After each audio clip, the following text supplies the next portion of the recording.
સાંજના નાસ્તામાં ઇન્સ્ટન્ટ કંઈક નાસ્તો બનાવવો હોય તો તે માટે સૌથી પહેલાં તમે કિચનમાં ચેક કરી લો કે કઈ કઈ એવી સામગ્રી પડી છે કે જેનો ઉપયોગ ચાટ બનાવવામાં કરી શકાય છે। અત્યારે મેં એવો જ એક ચાટ બનાવ્યો છે, જે પણ વસ્તુ અવેલેબલ હતી તેનો ઉપયોગ કરીને। તો તે માટે મેં અહીં બોઇલ કરેલા બટેકા અને તે સિવાય બીજી થોડી સામગ્રી લઈ અને મેં ચટપટું આલુ ચાટ બનાવ્યું છે। તો બોઇલ કરેલા બટેકાને પીસીસમાં કટ કરી લીધા છે।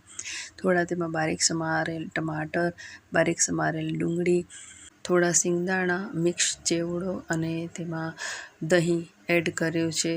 તો આ રીતે તમે પણ કોઈ પણ વસ્તુ જે અવેલેબલ હોય તેનો ઉપયોગ કરી અને ચટપટું આલુ ચાટ બનાવી શકો છો। હવે તેમાં ચાટ મસાલો, થોડું મીઠું અને મરચું પાવડર એડ કરી, ઉપર સમારેલી કોથમીર એડ કરી, થોડી ઝીણી સેવ એડ કરી અને તૈયાર છે ચટપટું આલુ ચાટ। આવી જ રેસીપી માટે રશ્મિ કોમલ કિચનને ફોલો કરજો।